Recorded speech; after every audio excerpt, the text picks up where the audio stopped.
Hello students, how are you all? I hope you all are fine, good and healthy.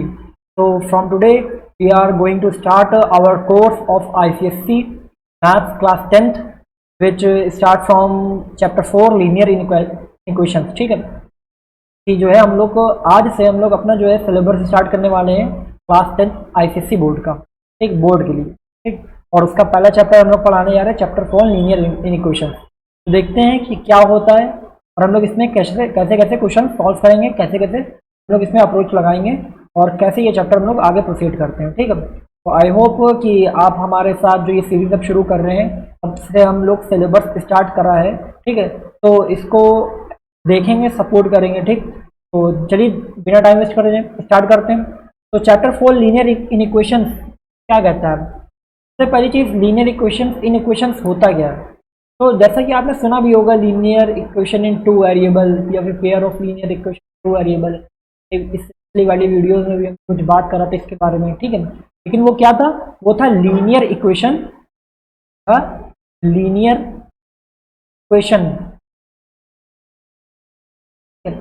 In one variable, ये था, ठीक। Linear equation in one variable ये था। तो यहाँ पे क्या लिखा? Linear in equation. तो इन वन वेरिएबल से तो क्लियर है कि एक वेरिएबल में जो लीनियर इक्वेशन हो वो हमारी कहलाएंगी linear equation in one variable, ठीक है। और इसमें इक्वेशन बनती है जब इक्वल हो। इक्वेशन तो उसी कहते हैं जब इक्वल लगा हो, ठीक है। अगर इक्वल टू 0 के इक्वल हो, ठीक, तो क्या कहेंगे? इक्वेशंस कहते हैं।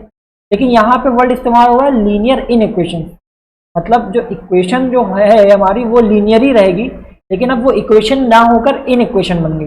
मतलब वहां पे इक्वल का साइन नहीं लगेगा, तो क्या लगेगा? तो वहां पे अब साइन लगेंगे इनइक्वालिटीज के। और वो इनइक्वालिटीज के साइन क्या होते हैं? साइन ऑफ इनइक्वालिटीज कुछ बताते हैं। साइन ऑफ इनइक्वालिटीज आपको पता होगा, तो पूरा यकीन है। तो क्या है? जैसे greater, smaller, greater than equal to, smaller than equal to, जो ये सब साइन है, ये सब ये यही सब हमारे साइन हो गए, साइन ऑफ इनइक्वालिटीज, ठीक। तो इनइक्वालिटीज के साइन, इनइक्वालिटीज के साइन, ठीक है। तो इसी यही चीज, मतलब इक्वल इक्वल की जगह पे ये यूज होंगे, साइन ऑफ इनइक्वालिटीज यूज होंगी। तो जब भी ऐसा होता है कि हमारी इक्वेशन हो लेकिन इक्वेशन में इक्वल ना हो, इक्वल की जगह क्या हो? साइन ऑफ इक्वालिटीज हो, मतलब वो इक्वल नहीं है, ग्रेटर है, स्मॉलर है, ग्रेटर देन इक्वल टू है, लेकिन इक्वल किसी भी तरह से नहीं है।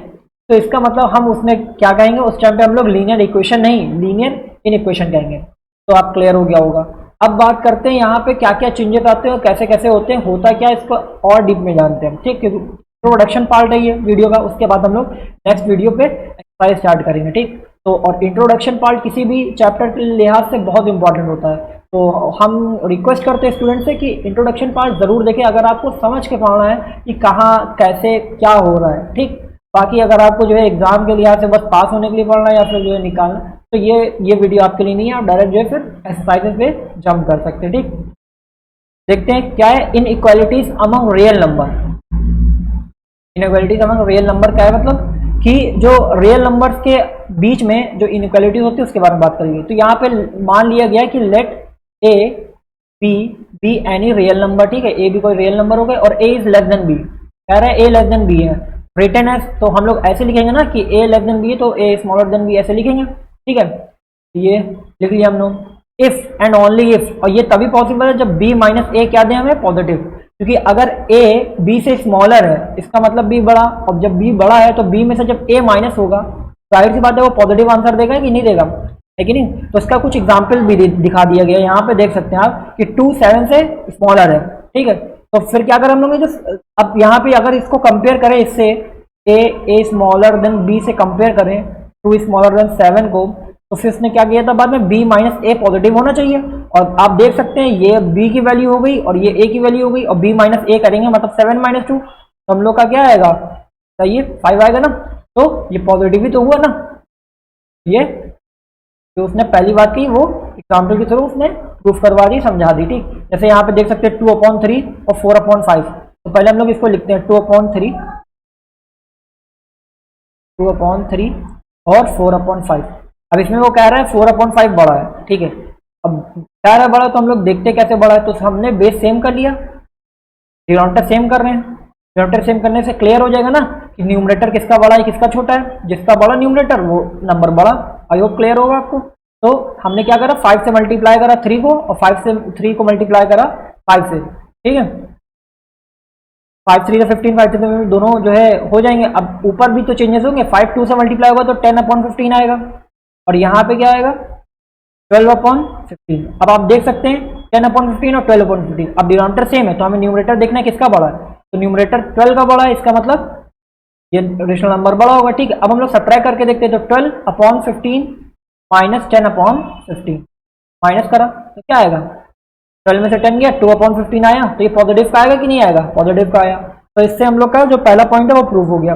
और इसी का उल्टा क्या है, उल्टा ए इज लेस देन और इक्वल टू बी। उल्टा नहीं है, लेकिन यहाँ पे इक्वल वाला भी मामला सामने आ गया कि अगर ए लेस देन है और इक्वल है, या तो लेस देन है या तो इक्वल है बी के, तो हम लोग उसको ऐसे लिखेंगे, ऐसे। ठीक है, यहाँ पे भी लिख दे रहे हैं जैसे हमने यहाँ पे अभी बताया कि ये तो याला हो गया। ठीक है, एग्जाम्पल। और इसका जो है तो ये ए इज लेस देन और इक्वल टू। ठीक, if on if and only if B minus A is either positive और जीरो। अच्छा, वो कह रहा है ए लेस देन और इक्वल टू बी तभी हो सकता है जब, उसको लिखेंगे ऐसे, जब जब बी माइनस ए या तो पॉजिटिव हो या तो जीरो। क्योंकि बी माइनस ए पॉजिटिव होने पे अभी हम लोग ने देखा, अगर पॉजिटिव है इसका मतलब क्या है बी बड़ा, और अगर जीरो है इसका मतलब बी और ए दोनों इक्वल है। भैया जीरो तो तभी आएगा ना जब बी और ए दोनों की वैल्यू इक्वल होंगी, है कि नहीं। तो या तो ए और बी इक्वल होंगे तो आंसर क्या आएगा, जीरो आएगा। और जब ए लेस देन होगा बी से तो आंसर क्या आएगा, पॉजिटिव आएगा। ठीक है, ये भी हो गया। एग्जाम्पल्स भी आप समझ सकते हैं। -3 स्मॉलर देन इक्वल टू 5 लिखा है, तो सिंस 5 माइनस -3 लिखा, ये लिखा हमने। ठीक, यहाँ पे क्या करा, माइनस माइनस प्लस हो जाएगा, 5 + 3 8 आ गया, और ये 8 पॉजिटिव है ना। और आप देख भी सकते हैं कि -3 और 5 में 5 बड़ा है, इक्वल नहीं है ना, तो इसलिए इसका आंसर पॉजिटिव आना चाहिए, और पॉजिटिव आ रहा है। ठीक, अब यहाँ पे जीरो तो आ नहीं सकता, जीरो तो उस कंडीशन में आएगा ना जब इक्वल हो। जैसे यहाँ पे देखिए 2/7 2/7 दोनों इक्वल। अब ग्रेटर देन इक्वल टू लिखा है, मतलब 2/7 इज स्मॉलर देन और इक्वल टू 2/7, लेकिन है ये इक्वल। इसको प्रूफ करने का हम लोग का तरीका क्या था, 2/7 माइनस 2/7 करा, जीरो आ गया, जीरो आ गया, इसका मतलब क्या, दोनों इक्वल। ठीक है, और दिख भी रहे, क्लियर। अब आया A is greater than B written as this. ये बस हम आपको समझाने की कोशिश करें कि अप्रोच, इसी से आपको थोड़ा हिंट मिलेगा कि कैसे हम लोग क्वेश्चन करेंगे, वरना ये इतना कुछ खास इसमें कुछ बताने लायक है नहीं। जैसे कि आप देख रहे हैं सब में सब लैंग्वेज भी सेम लिखी है कि ए इज ग्रेटर देन बी को हम लोग भैया लिखेंगे ऐसे ही। और अगर ए ग्रेटर है तो जाहिर सी बात है पॉजिटिव कब होगा, जब ए माइनस बी होगा। ठीक है, और उसका एग्जाम्पल्स ले दिए, देख लिया आप एग्जाम्पल 7 - 2 ऐसे ही ए इज ग्रेटर देन और इक्वल टू बी, जैसे हम लोग ये करा था ए इज लेस देन और इक्वल टू बी। लेकिन बस यहाँ पे क्या है, यहाँ पे हम लोग ने बी माइनस ए लिया था, यहाँ पे हम लोग ए माइनस बी लेंगे। देखिए, ठीक है, तो ए इज ग्रेटर देन और इक्वल टू बी में ये तभी पॉसिबल है या तो ए बड़ा हो, जब ए बड़ा होगा तो ए माइनस बी करने पे पॉजिटिव आएगा, ए माइनस बी करने पे, ना कि बी माइनस से करने पे। ठीक है, और इक्वल कब होगा, जब ए और बी इक्वल होंगे, तो ही हम लोग का आंसर क्या आएगा, या जीरो आ जाएगा। ठीक है, क्लियर है। तो हम लोग चलते हैं बिना टाइम वेस्ट कर अपने नेक्स्ट टॉपिक के ऊपर। ये इतना, जैसा हमने बताया, इसमें ओवरऑल कुछ समझने के लिए था नहीं, और जो समझाना था वो समझा दोगे, बहुत ईजी है, देख लीजिएगा एक बार फिर से अगर ना समझ में आए तो। बाकी अब हम लोग ये यहाँ पे आ रहा था, ये पहले हम लोग इसको समझेंगे। ठीक है, और ये क्या है, पहले हम लोग इसको समझेंगे थोड़ा रेड पेन।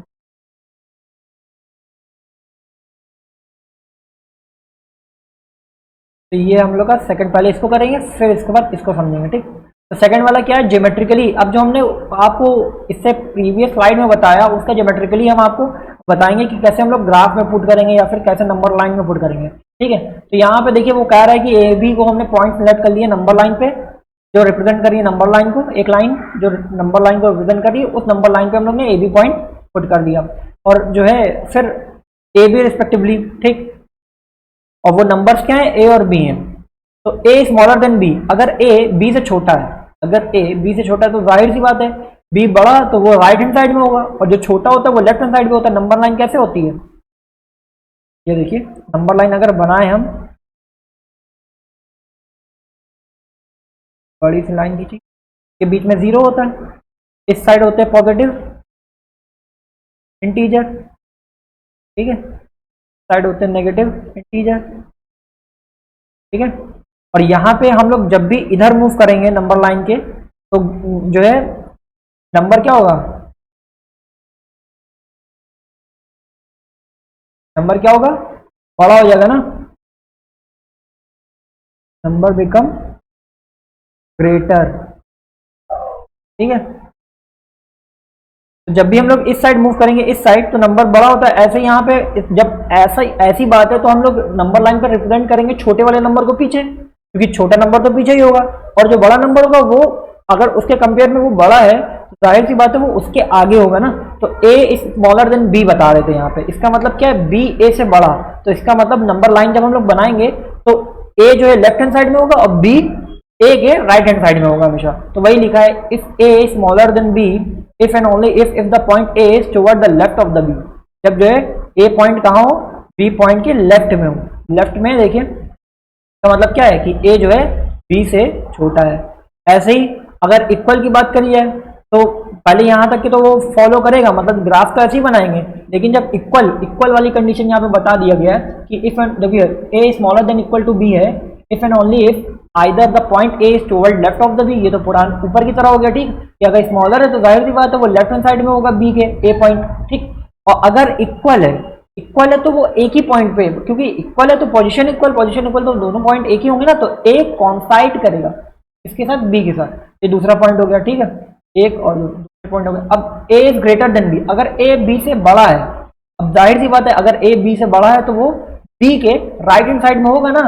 तो if and only if the point A is toward the right of the B, अगर जब पॉइंट ए बी पॉइंट के राइट में होगा तभी ए बी से बड़ा कहलाएगा, ठीक है। तो ज्योमेट्रिकली हम लोग ऐसे अपनी बात को रखेंगे, ठीक। और वही सेम चीज यहाँ पे भी करेंगे कि जब A is greater than equal to B होगा तो ये तो पूरा ऊपर की तरह सेम हो जाएगा कि जब पॉइंट ए बी के राइट हैंड साइड में होगा, अगर बड़ा होगा ग्रेटर होगा, लेकिन अगर इक्वल होगा तो फिर से अगेन ए पॉइंट कॉन्साइड करेगा बी के साथ, ठीक है। तो आई होप क्लियर होगा ये वाला। अब हम लोग बढ़ते हैं अपने पेज नंबर 3 के ऊपर, जो ये है, इसमें कुछ ये बताना था रिप्लेसमेंट सेट क्या होते हैं और सॉल्यूशन सेट क्या होते हैं, ठीक है। तो देखिए क्या लिखा है, the set from which value of the variable involve in equation are chosen, वो सेट जिसमें से वैल्यूज, किसकी वैल्यूज, वेरिएबल की वैल्यूज चुनी जाती हैं, वो हमारा कहलाता है रिप्लेसमेंट सेट।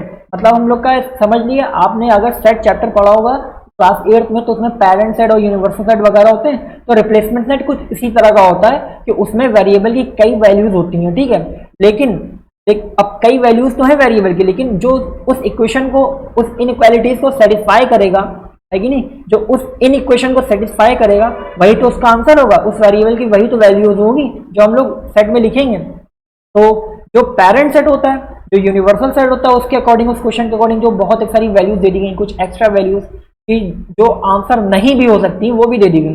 तो वाला सेट जिसमें से हम लोग वेरिएबल की वैल्यूज जो है चूज करें, वो हमारा होता है रिप्लेसमेंट सेट, ठीक। और सॉल्यूशन सेट क्या होता है कि जो हम लोग जो वैल्यूज रिप्लेसमेंट सेट से आती हैं और जो हमारी इनइक्वालिटीज को सेटिस्फाई करती हैं, वो वैल्यूज रिप्लेसमेंट सेट की वो वैल्यूज किसमें आती है, सॉल्यूशन सेट में आ जाती है, ठीक है। तो यहाँ पे हमने अपने तरीके से बता दिया। अब देखिए डेफिनेशन के अकॉर्डिंग क्या है, a solution to an inequation is a number chosen from replacement set. तो ये चूज तो रिप्लेसमेंट सेट से कराया था, ये तो हम बता ही चुके हैं। विच when substituted for the variable make the equation true, जैसा कि हमने कहा जो हमारी इन इक्वेशन को सेटिस्फाई करे उसी को हम लोग लेते हैं, ठीक है। तो वही यहाँ पे लिखा भी दिख रहा है आपको, a solution to an inequation is a number, जो इन इक्वेशन का सॉल्यूशन होगा वो एक नंबर होगा जो चूज करा जाएगा रिप्लेसमेंट सेट से, और विच जो कि when substituted for the variable, जो वेरिएबल की जगह लगे तो इन इक्वेशन को क्या बनाए, ट्रू बनाए, ठीक है। तो वो सारे सॉल्यूशन जिनके ऊपर इन इक्वेशन की वैल्यू, जो इन इक्वेशन को सेटिस्फाई करें, ये भी कह सकते हैं कि सेटिस्फाई कर रहे हो, या फिर जो इन इक्वेशन को ट्रू बनाए, जो इन इक्वेशन की स्टेटमेंट है उसको ट्रू बनाए, वो सारी वेरिएबल की वैल्यूज क्या होंगी, एक सेट बना लेंगे। और वो जो सेट होगा उन सारे सॉल्यूशंस का, उस इन इक्वेशन का, उसी को कहेंगे हम लोग सॉल्यूशन सेट।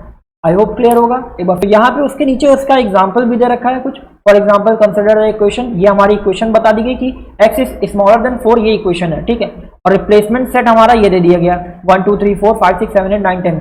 अब क्योंकि x 4 से स्मॉलर है ना, 4 से छोटा है, तो इसका मतलब रिप्लेसमेंट सेट चाहे जितना भी दे दिया जाए, हम क्या देखेंगे, इसको देखेंगे जो हमारी इस इक्वेशन को सेटिस्फाई करे, सॉरी जो इन इक्वेशन को सेटिस्फाई करे वाली वैल्यूज हम लोग x की लेंगे ना। तो भैया इसमें से रिप्लेसमेंट सेट में से कौन सा ऐसा नंबर है जो हमारी इन इक्वेशन को सेटिस्फाई करेगा? तो 1 2 और 3 है जो 4 से छोटा है, बाकी सब तो बड़े हो जाएंगे ना 4 से। तो 1 2 3 सॉल्यूशन सेट में आ गए, तो ये हमारा सॉल्यूशन सेट हो गया और ये हमारा जो गिवन था रिप्लेसमेंट सेट, ठीक है। दूसरा एग्जांपल भी देख लिए कि रिप्लेसमेंट सेट क्या दे रखा था, -1 0 1 2 5 8, और हमारी इक्वेशन तो वही है ना, इन इक्वेशन तो वही है कि x की वैल्यू 0 से छोटी लेनी है। तो 0 से छोटी वैल्यू कौन कौन सी है, -1 0 1 और 2, यही तो है ना। तो ये हमारे सॉल्यूशन सेट में आ गया, ठीक है। मतलब जो हमारे मेन आंसर है वो हमारे सॉल्यूशन सेट में आएगा, जो रिप्लेसमेंट सेट है वो हम लोग को गिवन होगा या फिर ये हमारा क्वेश्चन है ये सपोज है, ठीक। अब जैसे यहाँ पे भी देख सकते हैं -5 और 10 प्लस का 10, -5 और प्लस का 10 में 4 से छोटा कौन है, माइनस का 5, तो सिर्फ ये आ गया, ठीक है। और ये, और हाँ हमेशा सेट जरूरी नहीं है कोई ना कोई नंबर एलिमेंट हो सेट में, सेट खाली भी तो हो सकता है। तो एम्प्टी सेट को हम लोग ऐसे रिप्रेजेंट करते हैं, ये नल सेट का सिंबॉलिक साइन है कि नल सेट को हम लोग रिप्रेजेंट करते हैं, नल सेट के लिए या फिर एम्प्टी सेट के लिए। Null set is represented by this sign, this symbol भी कह सकते हैं, ठीक है। तो ये हम लोग का नल सेट का रिप्रेजेंटेशन हो गई है, ठीक। तो वहां पे ये नल सेट का नल क्यों आए यहाँ पे सेट, क्योंकि आप देख रहे हैं कि x की वैल्यू 4 से छोटी होनी चाहिए, और जो हमारा रिप्लेसमेंट सेट है, रिप्लेसमेंट सेट में कोई भी वैल्यू 4 से छोटी नहीं है कि नहीं। इन इक्वेशन के अकॉर्डिंग x की वैल्यू 4 से छोटी, लेकिन रिप्लेसमेंट सेट में कोई ऐसी वैल्यू है ही नहीं जो 4 से छोटी हो, इसलिए मतलब जो सॉल्यूशन सेट बनेगा इस रिप्लेसमेंट सेट का वो क्या बनेगा, नल बनेगा, ठीक है। ये हमारा आंसर हो, ठीक है। और ये note that the solution set depends upon the replacement set, ये बात इससे क्लियर ही हो गई होगी कि जब भी हम लोग रिप्लेसमेंट सेट चेंज कर रहे हैं तो सॉल्यूशन सेट भी तो चेंज हो रहा है। तो इससे ये बात क्लियर है कि सॉल्यूशन सेट किसके ऊपर डिपेंड करता है, रिप्लेसमेंट सेट के ऊपर डिपेंड करता है, ठीक है। आई होप क्लियर होगा। ये दोनों चीजें इंपॉर्टेंट थी बताना, बता दी। ज्योमेट्रिकल वे भी थोड़ा बहुत इंपॉर्टेंट था कि हम लोग कैसे उसको साइन नंबर लाइन इन पे रिप्रेजेंट करते हैं, ठीक है। तो अब हम लोग बढ़ते हैं अपने नेक्स्ट पेज के ऊपर। तो नेक्स्ट पेज हमारा ये, ठीक।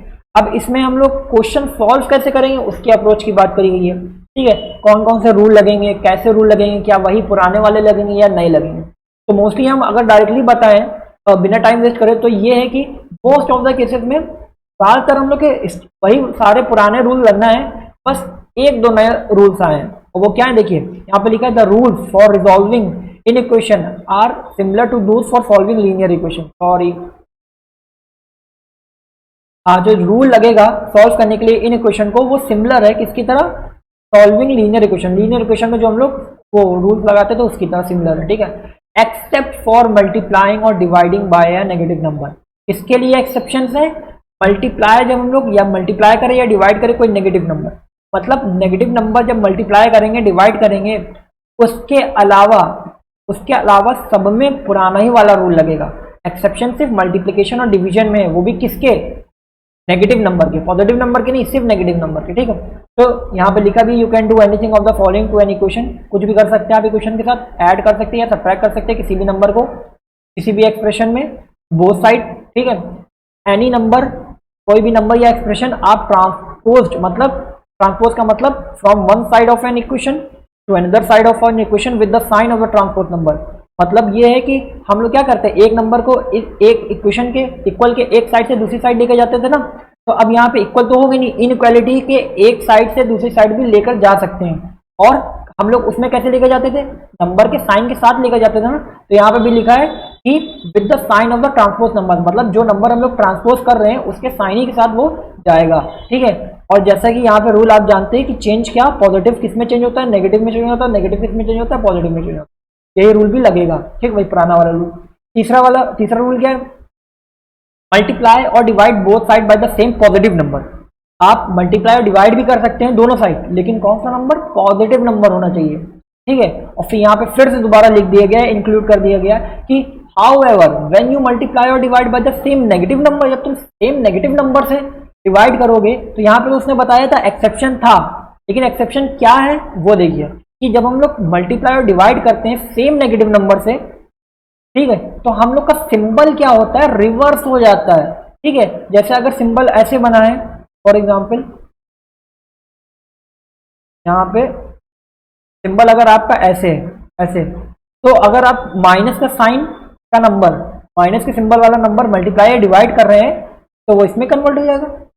ठीक है, डिवाइड और मल्टीप्लाई दोनों करने पर ये वाला साइन इसमें कन्वर्ट हो जाएगा। ठीक, और अगर यही सेम चीज इसमें भी फॉलो होगी, इसमें कन्वर्ट हो जाएगा, है कि नहीं, और ये चीज इसमें भी फॉलो होगा, ये ऐसा हुआ इसमें कन्वर्ट हो जाएगा। आई होप क्लियर हो गया होगा कि आपको नेगेटिव और नेगेटिव के नंबर को मल्टीप्लाई डिवाइड करेंगे, कर सकते हैं, लेकिन अगर करेंगे तो क्या होगा, बस आपको ये करना पड़ेगा, साइन को, जो इनइक्वालिटीज के साइन है उनको रिवर्स करना पड़ेगा। ठीक है, यहाँ पे कुछ एग्जांपल भी दे दिए गए हैं, जैसे कि ये देख सकते हैं for example, if x is smaller then 2, x को क्या कहा है, 2 से छोटा है, then minus x is greater than -2। अब ये कैसे आया, जाहिर सी बात है हम लोग ने यहाँ पे क्या करा, x इज 2 से स्मॉलर था, हम लोग ने यहाँ पे -1 से मल्टीप्लाई कर दिया, जब -1 से मल्टीप्लाई करेंगे तो दोनों तरफ माइनस साइन आ जाएगी ना। देखिए यहाँ पे लिखा भी है मल्टीप्लाई बाय -1, है कि नहीं, जब -1 से मल्टीप्लाई करा तो देखिए यहाँ पे 2 ग्रेटर बता रहा था, अब यहाँ पे -x ग्रेटर बता रहा है, क्यों, क्योंकि ये हो गया साइन, हमारा साइन हम लोग का उल्टा हो गया। ठीक, जैसा कि आप देख सकते हैं। बाकी ये देखिए एक ये भी लिखा है 3x - 1 is greater than greater than equal to 5, मतलब 3x - 1 ग्रेटर है या फिर इक्वल है 5 के। तो हम लोग ने क्या करा, यहाँ पे -4 मल्टीप्लाई कर दिया, जब -4 मल्टीप्लाई जैसे ही करा, मल्टीप्लाई में -4, तो देखिए हम लोग का ये तो -4 इस इक्वेशन से मल्टीप्लाई हो रहा है, बस बाहर ही लिख दिया गया, ठीक है नहीं, और ये जो 5 था उससे -4 मल्टीप्लाई होगा तो क्या आएगा, -20 आएगा ना, वो लिख दिया गया। तो ये करने के बाद हमारा जो साइन था वो पलट गया, वो 5 की तरफ स्मॉलर दिखा रहा है, अब 20 की तरफ ग्रेटर दिखा रहा है कि नहीं दिखा रहा है। तो ऐसे हम लोग करते हैं, जब भी हम लोग मल्टीप्लाई और डिवाइड करेंगे माइनस का नंबर या माइनस का नंबर मल्टीप्लाई डिवाइड करेंगे तो साइन हम लोग का उल्टा हो जाएगा। ठीक है, यही नीचे भी लिखा है।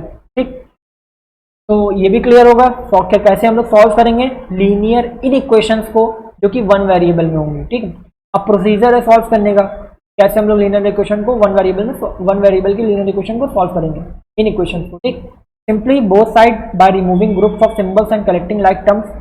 देखिए हम लोग क्या करते हैं, अगर हम लोग का सिंपल लिखा है आंसर तो हम लोग क्या करते हैं, जो लाइक टर्म्स होते हैं उनको कलेक्ट करते हैं, और हम लोग ये भी कोशिश करते हैं कि नंबर्स एक तरफ रहे, वेरिएबल्स एक तरफ रहे, तो वही बता रहा है पहले पॉइंट में, ऐसे ही कुछ। ठीक है, सिंप्लीफाई बोथ साइड को पहले सिंप्लीफाई करेंगे क्या करके, बाय रिमूविंग ग्रुप सिंबल, जो ग्रुप सिंबल होते हैं जो पूरे होल पे ब्रैकेट पे लगे रहते हैं वाले सिंबल्स को रिमूव करके हम लोग पहले वो करेंगे। ठीक, ये तो सब हम लोग जानते ही है, जैसे हम लोग इक्वेशन लीनियर इक्वेशन में हम लोग सिंप्लीफाई करके फिर हम लोग आंसर तक पहुंचते थे, वैसे ही इसमें भी करना है। ठीक है, लेकिन फिर भी बता दे रहे कि दूसरा क्या है प्रोसीजर, रिमूव फ्रैक्शंस और decimal by multiplying both side by N appropriate factors. मतलब हम लोग किसी भी फ्रैक्शन और डेसिमल को या फिर कोई भी नंबर हो जो हमें नहीं चाहिए या फिर इधर से उधर जाना है तो हम लोग मल्टीप्लाई करेंगे दोनों साइड से उसके एप्रोप्रिएट फैक्टर से। इससे क्या होगा, डिनोमिनेटर का एलसीएम और पावर और ये सब वगैरह इस केस में तो आराम से सॉल्व हो जाएगा, कोई दिक्कत नहीं होगी। Isolate all variable term on one side and all constant on the other side. ये बता चुके हैं कि वेरिएबल एक तरफ करते हैं और कांस्टेंट साइड एक तरफ करते हैं और कलेक्ट करते हैं लाइक टर्म को जब भी पॉसिबल होगा। ठीक है, make the coefficient of the variable 1, और हम लोग क्या करते हैं, x की अगर वैल्यू निकालना है तो x का जो कोफिशिएंट होता है उसको 1 करते हैं ना, जैसे कि अगर 2x = 4 लिखा होता है तो हम लोग 2 को डिवाइड में भेजते थे तो भी तो x का कोफिशिएंट 1 कहलाता था, तो वही सेम काम यहाँ पे इन इक्वेशन में भी होगा। Choose the solution set from the replacement set, और अगर आपका रिप्लेसमेंट दे रखा है तो उसमें से जो आपका सॉल्यूशन सेट जो आपके सॉल्यूशन आ सकते हैं वो उसी में से चूज करेंगे। ठीक है, क्लियर है। तो और यहाँ पे एक और चीज नोट में भी लिखा है, ये देखिए यहाँ पे लिखा हुआ है ये चीज, ये लिखा क्या लिखा है, note if the replacement set is not given then it is taken to be as real number. मतलब अगर रिप्लेसमेंट सेट नहीं पता है, नहीं दिया गया है, तो हम लोग क्या लेंगे उसकी जगह पे रियल नंबर, मतलब हम लोग का जो पूरा रियल नंबर का सेट है वही हम लोग का रिप्लेसमेंट सेट कहलाएगा, तो उसमें सभी नंबर हम लोग ले सकते हैं। ठीक है, तो आई होप आपको आज की क्लास क्लियर होगी, तो भी कोई दिक्कत नहीं होगी। और ये हम लोग ने जो है अपना सिलेबस स्टार्ट कर दिया, उसका पहला चैप्टर 4 लीनियर इक्वेशंस का, लीनियर इनइक्वेशंस का इंट्रोडक्शन भी दे दिया। ये इंट्रोडक्शन पार्ट है। नेक्स्ट वीडियो जो आएगी, नेक्स्ट क्लास जो होगी वो होगी हमारे पहली एक्सरसाइज के ऊपर। उससे पहले हम शायद कुछ एक दो एग्जाम्पल्स भी करा आपको समझा, लेकिन जरूरत नहीं पड़ेगी क्योंकि एक्सरसाइज में जब आएंगे तो वही सब क्वेश्चन होते हैं जो एग्जाम्पल फॉर्म होते हैं, डायरेक्ट उसी से आपको क्लियर हो जाएगा। अगर कोई अभी भी दिक्कत हो रही है थोड़ी बहुत भी, तो वो क्लियर हो जाएगी जब हम लोग क्वेश्चंस करेंगे, ठीक है। क्योंकि आप जानते हैं मैथ सिर्फ ये लर्निंग वाला तो कोई सब्जेक्ट है नहीं, ये दोनों के ऊपर डिपेंड करता है। समझना भी होता है, कहीं कहीं पे याद भी करना होता है, कहीं कहीं पे रटना भी होता है, ठीक। लेकिन हम लोग रटने से बचते हैं तो और समझ के पढ़ते हैं, ठीक। तो उम्मीद करते हैं कि आपको वीडियो पसंद आए तो लाइक करिए और चैनल को सब्सक्राइब करिए अगर आप नए हैं तो, और हमारे चैनल के साथ ऐसे ही बने रहे। तो again thanks for watching and see you in next class. Thank you.